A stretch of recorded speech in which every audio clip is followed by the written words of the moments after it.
boys and girls.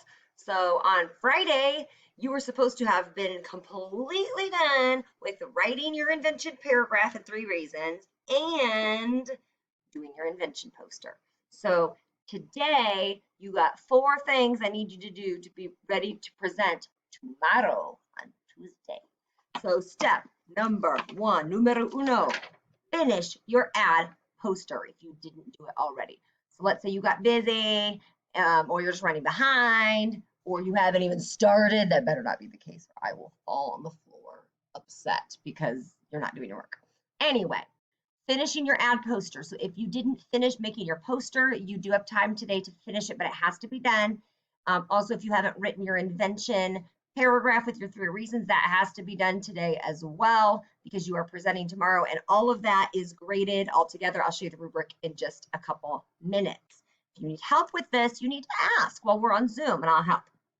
Next one, step number 2, when you're done with your poster, add details.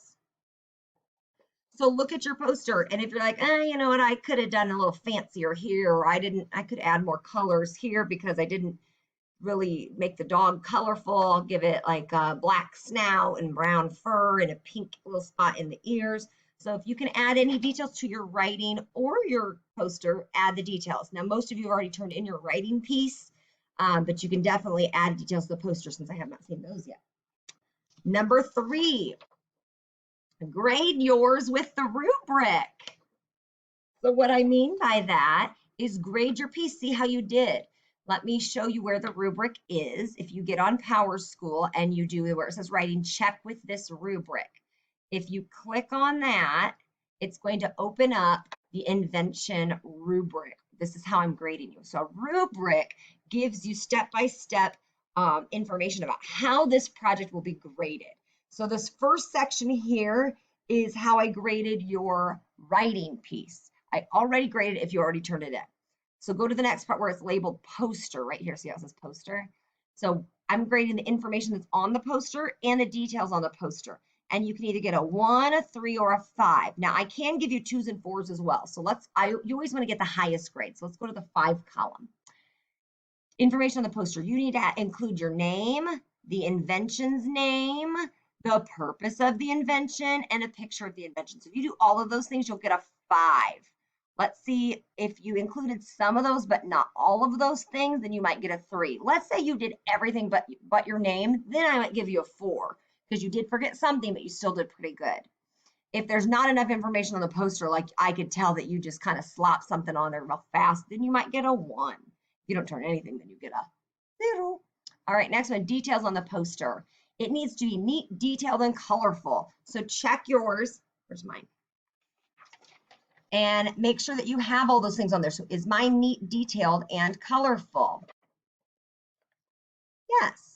And then I'm going to look at the rubric and see, did I put my name? Yes. Did I put the invention's name? Yes. Did I put what it does? Yes. And do I have a picture of it that's nice, neat, colorful? Yes. So I should be getting an A+ on that part.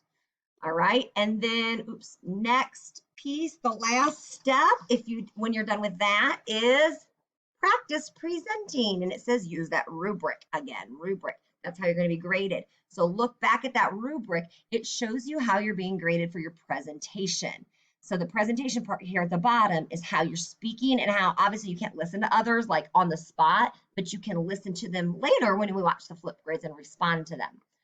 So when you present tomorrow on Tuesday, if you don't present anything, there's no flip grid on them for me to grade, you'll get a 1 or maybe even a 0 if there's literally nothing there.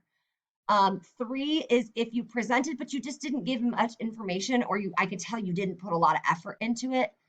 5 is if you present your project to the class using a clear voice and you really try to sell your invention.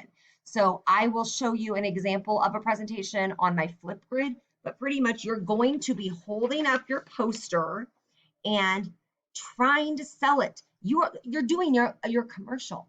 Have you ever, you could even like use some of the invention paragraph that you wrote. You could even read that, but you need to make sure that people know what it is and that they want to buy it. Leave them just going, oh, right, let's go to your website and press buy.